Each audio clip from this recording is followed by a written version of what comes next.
A well-known secret is that the best performing B2B companies have tightly integrated sales and marketing teams. So much so that those departments truly operate as a combined unit which is beautifully in sync and supportive of each other along every step of the way.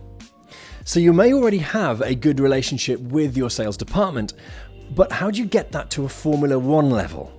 What's involved, what are the steps, and what do sales teams truly want and need? This week on the show, we'll fully lift the lid on the path that you'll need to take to achieve the deep level of integration and cooperation that's necessary to blow last year's company results out of the water.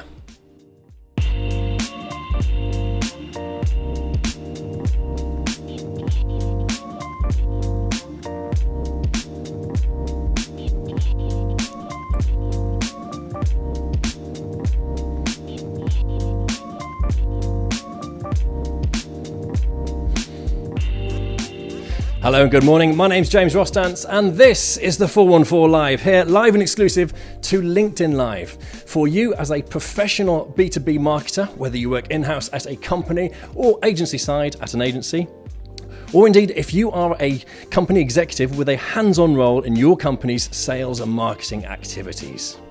So, as I mentioned just then, what we're doing today is going to be looking very nicely into the benefits and the real reasons why the top performing companies in the B2B industry tightly integrate their company's sales and marketing endeavors.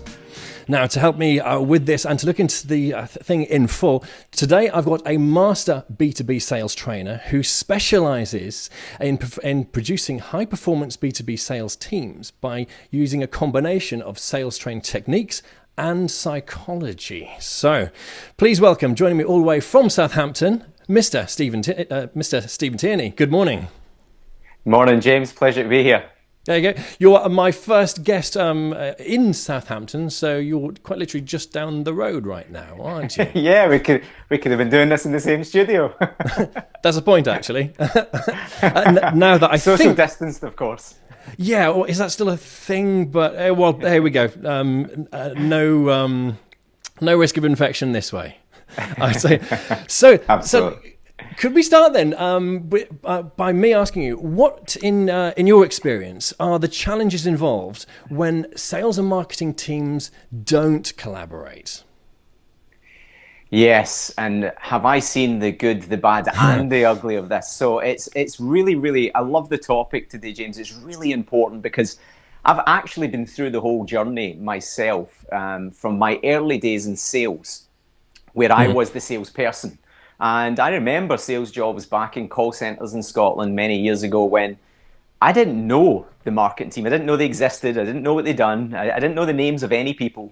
And so I've been through from the salesperson with the blame culture of poor leads coming through and very quickly just snapping and blaming other things, as we know that some salespeople will do because they ride a roller coaster. But I've been through that journey. But then moving on in my career to senior management and then running businesses where you see every angle and every aspect of the business, it is so important to have marketing and sales working in unison. And I can tell you about that whole journey, James. Well, yeah, please do. So what are the first things that happen when it goes wrong? Sure. So first things first, it becomes a blame culture, as I'm sure that you've experienced all the experience that you speak to people in marketing. So salespeople like to blame marketing. First and foremost, that it causes a disconnect. So it ends up with a blame culture of everything is wrong with the leads or whatever's coming through and it's not my fault, says the salesperson. Without them knowing, because they don't see all the hard work that marketing do that brings in the leads to the funnel. I mean, everybody knows that without marketing, there is no sales. So it's so fundamentally important that we don't have a blame culture and we don't have that disconnect. So it's very also important, if there is that disconnect, that marketing are not getting the critical feedback that they need, or they may be getting feedback which is wrongly directed at them. So that's first things first, is the culture, the blame, the disconnect causes poor feedback always going back to them. Very rarely, if they're not working in unison, will you get the sales people or the sales teams and managers giving good positive feedback to the marketing department. From my experience, they just take it as a given, and everything's because they're focused on so many other things. So what would be the way then that marketing could work better? There we go. Or even fix this problem. How can marketing fix that? Sure. Well, I'll come to that in a second, but let me just cover another couple of things then just before we go to that, because these are really key. And the one thing is, often if we don't work in unison with marketing, that then leaves a bad taste in marketing's mouth where they can feel deflated. They're putting in an awful lot of hard work to actually bring the leads and bring the phone calls or whatever it is into the business. So they can feel deflated. And this causes an unhappy, unbalanced, almost lost sales and lost bottom line profits for the company is a given. So we need to realize that working in unison is so important. And here's the funny thing that I noticed. Some people listen to this that run businesses and they have the two different departments will get this and understand this.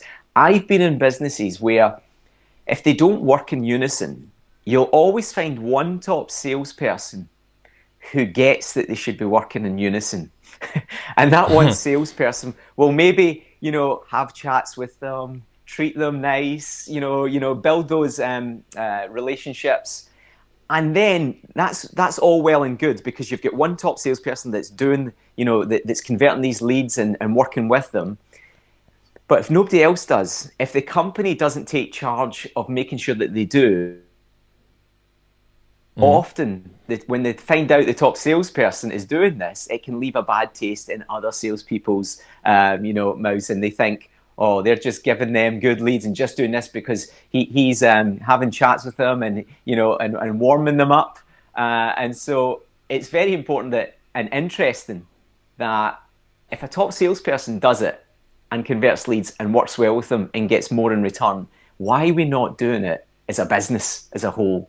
So you've got to be very careful that if you aren't doing that and one person is, that can blow up to the sales floor and they can see it as, what's the word I'm looking for? They can see it as extra special treatment to that individual. When that actually, and being realistic, that individual is just doing what the business should be doing, which is working in unison with them. I can see how that would then really quite quickly snowball in a company based on that and that bad sentiment really taking root. When that happens... Well, as a trainer, Sorry, James, go on. Oh, yeah, I was going to say, when that happens, surely you've then got an awful uphill struggle to undo that problem, surely.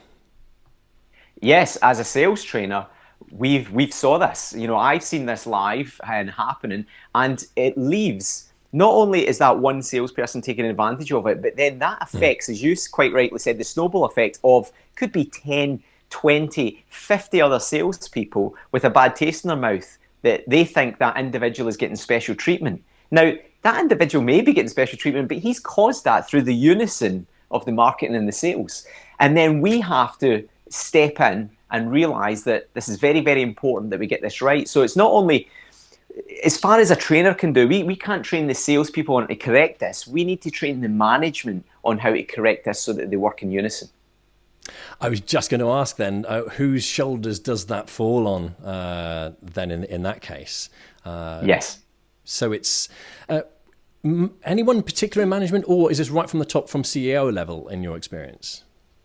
Depends on the size of the company, but very much so. You're looking at from the top of the tree right down to the senior managers, whoever's in charge of the sales floor, whoever's in charge of marketing. We should all be working in unison to make those steps happen. And if you think about it, if I tell you that, I love that you had mentioned to me about F1 and how they work in unison. If we just look at Formula One for a second, Formula One teams know to win championships, every single cog in their system has to work in unison. They need to work collaboratively. It all has to work in unison because if they don't, imagine this for a second. Let's take Lewis Hamilton. Imagine Lewis Hamilton didn't know anybody in the Mercedes team. He just got in the car and drove it. And it didn't drive particularly well, let's say. He gets out the car at the end of the race, blames it, he tells them to fix it and blames everybody in the car and everything like that. Now, we know that's not going to happen, you know. And F1 realise how important it is to work in unison. Now, let's take this same scenario, except we know how they work, right? Mercedes will work in unison and collaboratively. Just giving you the example of that there, imagine Lewis Hamilton then knows that, say it was a chap called Sam and Daniel and his team had been spending 3 nights in a row, all up throughout the night, working on one tiny little sliver of, for example, the downforce that will help them in the corner, for example. The downforce in the performance of the car to shave 1/100th of a second off of the corner. He then understands the hard work and the dedication of mastery that they're putting in. And so he's going to view things a little bit differently when things are going wrong. We've got to take that same approach in sales and marketing. Salespeople will do what they do best, but they need to understand, before they can understand what goes through marketing, until they fully understand the hard work that they put in, the trials and errors, the working that they're doing, until they get a fully fledged picture of that, then we're not going to have that working in unison. And it's a bit like stepping out the race car and just blaming something else. Keyword, I think for me, it cropped up then when you were describing that, was it seems that it's based fundamentally on respect, but also understanding at the same time for other team members, what they're putting in and what they're also able to bring to the table. Is that a yes. fair judgment of it? Okay. So absolutely. In the process of integrating sales and marketing teams together, what's the first step that you take in making that happen? Well, the first step that businesses must take, you know, and if I'm working with them, is that we make the decision. So we set our intentions. So that's first and foremost with anything that we're going to do. We realize there is a problem or there's a challenge, and we have to make the decision and set the intentions of what we're about to embark on. The next thing is that when we get that plan put together with management, then we're looking at, and this is what I say to people, don't go to your teams, you know, the soldiers on the floor, the salespeople and the marketing people, soldiers, and don't tell them, as a manager would say, with the numbers, right, these guys are putting in this effort here and doing X amount, and that's why you need to understand what you're getting in return is X. That doesn't move people. You know, as you and I will know, James, what moves people is stories. Now, if we can tell, you've got to understand that the salespeople and the marketing people are not senior leaders in management at that point. So we need to, first and foremost, if we are going to do it and we've made the decision, and then we do this collaborative meeting with them, we have to tell them stories which moves them. So it's actually, and that's a big mistake I see a lot of leaders make, is they don't tell them emotional stories that people go, do you know what? I fully understand that now and I get that. They tell them too much the numbers and what we need to do and why. But why not tell them through a power of a story? You know, using, for example, an F1 story or something like that, that people just get and are moved emotionally. Very, very important and very powerful. So sorry, you're going to say something, Jim? Oh, well, I was actually just chuckling away then. I think it's an awesome example of how to lead and inspire. And I can't imagine, I don't know, any of our country's previous great achievements would have been done with a PowerPoint presentation and some key facts laid out. So true. So true. And even powerful, we learn that from selling. So, you know, we train people. One company that I worked with, we took every single objection that would come up. So we had a brainstorming session on what are the objections that stop us from selling. And then we decided, I mean, there's different ways to overcome objections, but we decided that one way would be to have a story that could overcome every single one. And some of the stories were phenomenal. Like it was a software that was, some people, one of the objectives would be your software is too niche for our business. You know, our business is too niche, it wouldn't work. Well, we had a story that actually worked with a company who thought the same, and they sold, I kid you not, they sold yellow submarines. And it worked for them, and we had that true story that worked for them. So when we look at, we want to collaborate market, we know how important it is to collaborate marketing and sales. If we are going to make the first step, which is make the decision, set the intentions of why and what we're going to do, and the second step is having that first meeting with them all, don't speak to them in numbers and graphs, and tell them a story that moves them emotionally of the why. And give them some examples, like as we've come up with F1 and things like that. People, salespeople, and the soldiers, as I call them, on the floor will understand that, and that will move them more than any numbers or telling them what the hard work that they put in. Really, really important. And yeah, go on. I was going to pick up on you saying understanding. Then I've got a question for you, but.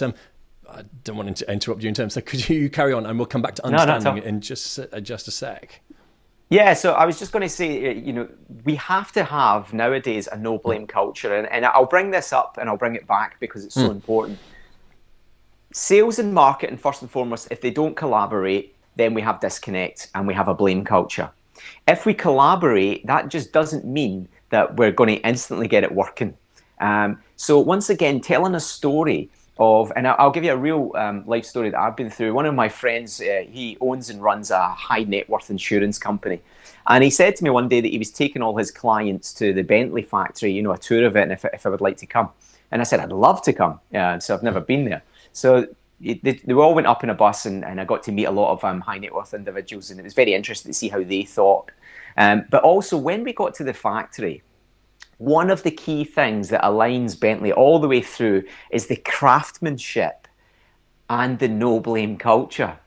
And I didn't even give this a thought, but they say that every single Bentley that leaves that factory has to leave perfect. And so, each part that is put onto the car is signed by the person, the craftsman who's done that part. And so they have a no-blame culture. If someone makes a mistake or it's not quite right, then they will own up. Yeah, and it may mean that it has to move back a couple of different sections. So other people have to rework on it. But there's a no-blame culture, and they say that from the start. They want people, to understand that it doesn't matter if you don't get it perfect. We need to just put it back and have another go at it. And it was just fascinating to see how they worked in that no-blame culture. By signing each piece that they put on to make sure that the standards that they've looked at is the standards that Bentley expects. And interestingly enough, everything to the finest detail in there. Interesting story on that was they took us through to the room where they keep all the wood paneling that gets put in to the cars. And there was a framed wood paneling that came off one of the machines, and it weirdly had what looked like a skull. Shaped. The wood had turned into what looked like a skeleton's sort of skull. And so they refused to put that into a car just through the fact of, bad luck. They didn't like that. They said, that's it, we'll start again. Let's get another piece and start again. They just didn't like the fact that it had, what looked, it had formed a skull in the grain. And the one person who did visit the factory and asked to buy that was David Beckham. Okay. And I guess he likes skulls, yeah? So, but they actually, interestingly, wouldn't sell it to him. They'd stood by that, they didn't want, that wasn't for sale. To them, it was just a bit of bad luck, and everything has to be perfect. So no blame culture up there is a great lesson for us all. I can well imagine as well that that's also going to lead to awesome job satisfaction and in turn pride for everyone working there because of that ethos being so strong and a part of what they do.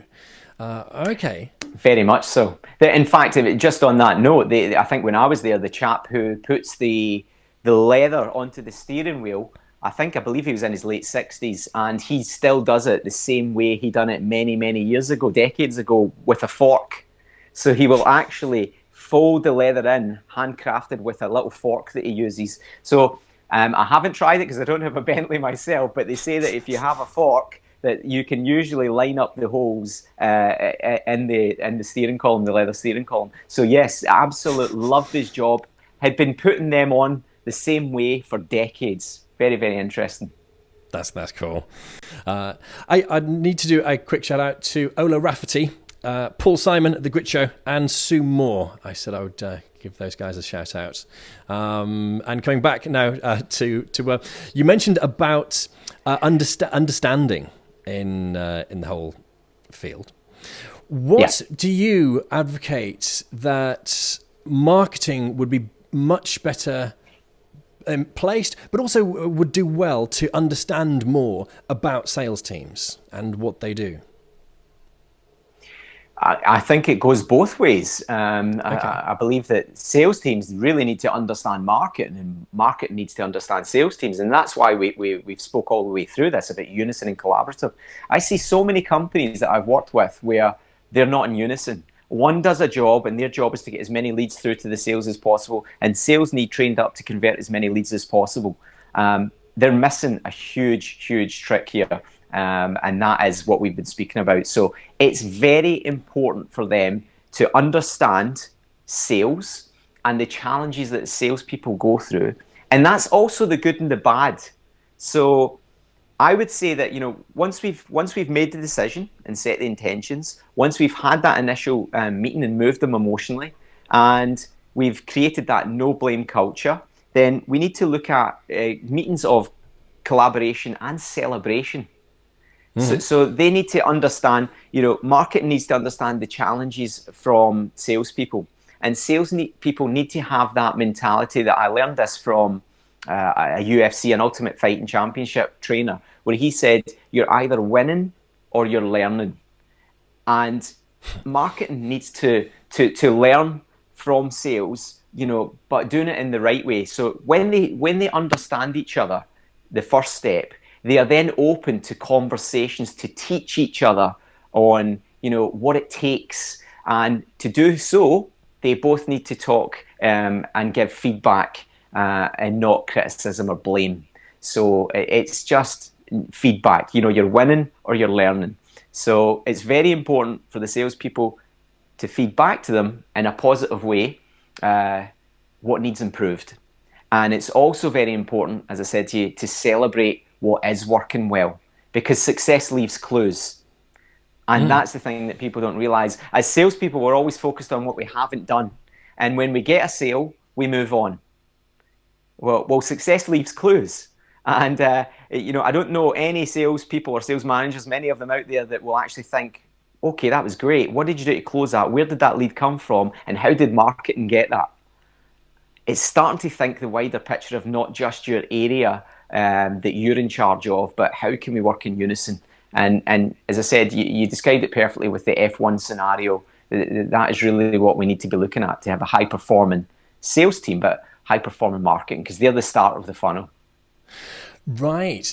Now, what you made me think of there then in that case is, yes, so when a sales team has success in something that they've done, just like the Formula One example, they then look back at how they came to that and see how they can either replicate it or perhaps make further improvements based on what they've just discovered.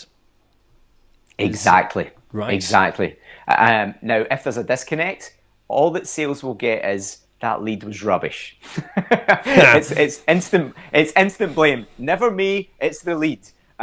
When we're working in unison, now you've got it. You understand that we now need to share success. What was good about it?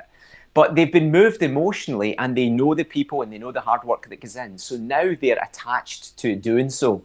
So you have to get these in the right order. And you're right, it's very, very important for them to give success feedback as well as improvements, I like to call them. So I used to say that we're going to have meetings on success and improvements. It was never really negative description of these, as you notice. It's let's have another meeting here. We'll go over the successes, and now we need to go over what needs improved. What are we doing that we can do better? What would you like from us as salespeople? And the marketing team saying, what would you like us? What can we do better that you would like from us?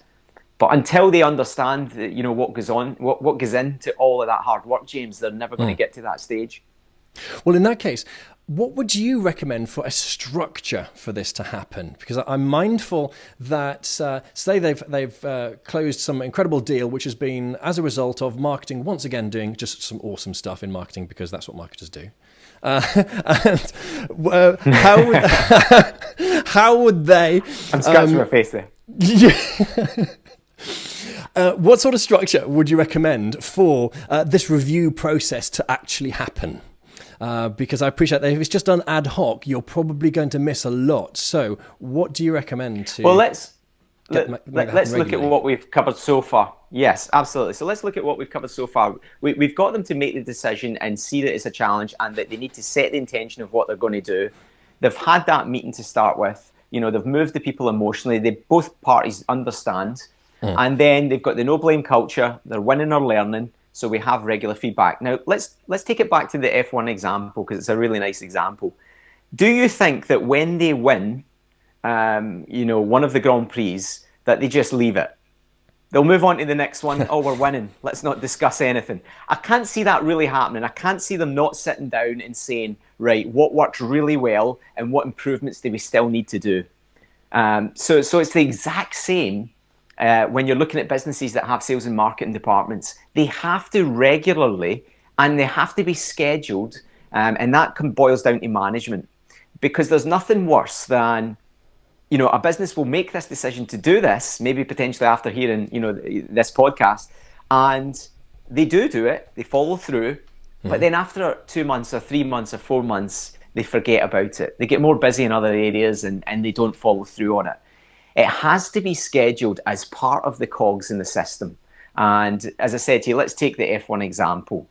When they win an F1, they're not going to just skip by that and say, okay, well, we've not got another race for 2 weeks. We've done well. Let's keep going. They're going to review success, because once again, and that's the perfect example, success leaves clues. So they're going to review that. And that's going to happen after every race. And you bet your boots that they have that scheduled, where the driver knows that's where they go at what time, and that's what they talk about. Perfect. And that's what businesses need to do as well. In that case, it would be good right now. I'll say to everyone watching right now, if you have a question that you would like to put to Stephen about implementing this into your company, or maybe problems that you've had in your company in the past where you've had frustrations, either working with sales or indeed you've wanted to move this forward. If there's anything you'd like Stephen to perhaps help with and answer your questions on, please put them in the comments section now, and I will put those to Stephen shortly. All right. So Stephen, I'd love to know a really good example of perhaps one of your favorites where you've instigated and implemented a change from a previously dysfunctional sales and marketing relationship to one that works really well. And could you talk us through what happened and what was the result? Yeah, sure. So there was an insurance company with a very, very big call center we were working with. So you're talking about the marketing team, I think, had about 60 people. So we're not talking small numbers here, and the salespeople were more than that. So we're talking about 2 huge teams here. But once again, to my surprise, I go in there to train the team. But first and foremost, let's do a whole dig under every scenario, and let's see where we're going wrong. Because there's many, many different things. It could be management, it could be the salespeople, it could be how they've been trained, it could be the marketing, it could be the collaboration. And we found that nobody knew. Some of them didn't even know the marketing team existed. They didn't know who they were that sat over there. So we knew right away that there was also this blame culture of, you've heard me speaking about it earlier, the leads, the blame of the leads at the time. And, I could sell if these leads were better. These aren't, but nobody was working in unison to feed back, to get some answers from this. So we put together a whole training program, but we also put together what we believe had to be done first, which was looking at marketing and sales working together collaboratively. And that's why I love this topic that you brought up today, because that's what we done with them. And everything I've told you we went through, we moved them with the emotional stories. We got them to understand. We got them working together in little exercises in unison. And we got salespeople to present back in their little groups what the marketing people that they were in the group with done. And we got the marketing people to present back the challenges and what the salespeople faced. And it was very powerful, and it brought them together. But once we had that, we had the first cog in the system, if you like. Once they were working better, you had the sales team shift their mindsets. You had the marketing people shift their mindsets about the salespeople. It wasn't like us and them. It was a togetherness. And that then sets up the training to be a lot easier. And it did. What we done with the training was, I think at the end, I don't know the exact numbers on it, it was a little while ago, James, but I think we increased our sales by about 24% within 3 months, which was huge. So it all starts, from what we're talking about today, understanding and not having blame. Nice. I was just going to ask, what was the timescales involved in that? But 3 months for a time. 3 months, yeah. Actual results. Okay. Yeah. You will get results once it's implemented with when the management of the company and the businesses, and we're all bought into it. That's why I say make the decision, set your intentions. When we're all bought into it, togetherness, because there has to be that togetherness with the management team first. Before we can push the togetherness onto the salespeople and the marketing people. So, once you get that, as soon as you get that, you can move pretty fast. Right, okay. What would you recommend as a course of action for people watching right now? And bearing in mind, the audience generally is in B2B marketing with some in company executive positions. For someone in marketing, what would you recommend as their course of action to instigate this kind of change? Who should they speak to, or what should they prepare? Well, if someone's listening to this and they're not of management level or senior management level, they should be speaking to the management and senior management level, maybe even showing them your show, James, because it may be the case that, once again, they are so tunnel visioned in their own performance of their own team that they've never even thought about the other team that exists, over that wall, if you like, or whatever, But so they have to speak to management, and they need to share this topic that we're talking about with management. It may be that management do it, but they don't do it regular enough, and maybe it's time to revisit it. So I say the first step is, if you're a marketing person or a salesperson, is talking to management about this. And if you're a manager or a senior leader, it's revisiting that. Are you doing it good enough? Are you doing it at all? And are you doing it regular enough? Is it something that we need to revisit? Because I'll tell you right now, it can make a huge difference to the bottom line profits. It has a knock-on effect if you work your way back. So from the profits, the salespeople being happier, selling more, giving feedback to marketing, they're happier with the salespeople, they're actually getting feedback on success. It has that knock-on effect, which will bring them bottom line profits. It's very, very important. Perfect. In terms of questions and responses, we've got a solid thumbs up from Joe Hilder, solid thumbs up from Lucy Heavens, hello, and Jason Wiles clap. Yes, and we've got a green clap from Jason Wiles. Hey Jason. Thank you, Jason. I'm all for succinct feedback right there, but Paul Simon asks, actually, and he touches on, I believe, what you mentioned earlier, which is, he says, understanding and not having a blame culture. Is communication and a regular team brief the best answer? Yes and no, and let me answer that for you. Communication is the key word, so well done on that. Communication, as we know, we've been doing it through this podcast, F1, the communication in F1 is probably one of the best that you'll get for those leading teams. So communication is key, but it's the right communication. And I've seen our business having to work with the leadership team and the management team because their communication meetings were not at the level to make this change. And what they were doing was actually irating the people So people were they were losing respect, and so it was just sometimes I've saw it where it's a tick box exercise for management to go through this. All right, we need to do this now. Let's have a meeting, and they tick the box that they had the meeting. That's not what it's about. Once again, we go back to working together. It's very, very important that the communication is regular, but it's good communication that moves the dial. Nice.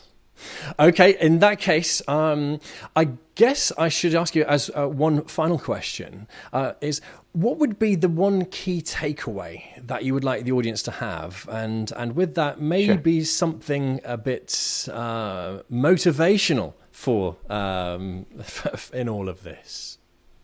Motivational, yes. Oh, well. The one key thing I think it's been described best just by one of your listeners there, and that is communication. But I would say it's the right communication. Now, motivational wise, I just want people to understand this for a second. If we do this well, you will have better functioning business, you will have happier people, and you will have more bottom line profits. So the key thing for me is having happier people within your business, especially if you're a business owner or if you're someone that's working in a business. I mean, I'm sure that some of our listeners have been there where they're in a business where they don't really enjoy it. And I hate to say it, but sometimes a lot of that came from the leadership or the management or the senior management all the way down. So motivational wise, we can change, and we can change in an instant. It's the time when the leaders or the people decide to set their intentions and make the decision. And then the other key thing, as one of your listeners said there, is the right communication. It's communicating it right. Any company can do this, James. Any company can do this. You know, when we go in and work with companies, I've realized that any company can do this, but the buy-in from the leadership team and the right communication has to be done. So sometimes there's a lot of training needed with the leadership team to get this through, but anybody can do it. And when everybody's bought into it, it can happen very fast. Stephen, that's absolutely perfect. Thank you ever so much. Seriously, this has been really strong today. And you know what? Where should people go, actually, if they would like to connect with you and also maybe start their journey with you or even get some further information on this subject? Sure. Well, they can go to the website. Our training company is Mindcell. So that's www.mindcell.co.uk. Or they can follow me on Instagram, Stephen Tierney. That's Stephen with a PH, Tierney _ Stephen Tierney _ Perfect stuff. There we go. Well, Stephen Tierney, live from the most beautiful city on the central south coast of England, Southampton. Right there. I would agree. Absolutely. Well, yeah, Stephen, thank you ever so much for joining me on the show today. This has been a sincere pleasure. All right. And Great perfect. And if you've enjoyed watching, then please do check this out, web address on screen. Subscribe to the show if you haven't already, www.the414.net for all previous episodes and subscription options. You can even watch the video version of the podcast if you subscribe to Apple Podcasts. That's what I do, just to check the show. Right, there we go. So in the meantime, if you'd like to join us next week, then please do. This has been the 414, the show where we speak with some of the greatest and most interesting minds in B2B marketing every single week. There we go. My name is James Rostance. Thank you very much for watching, and I'll see you next week.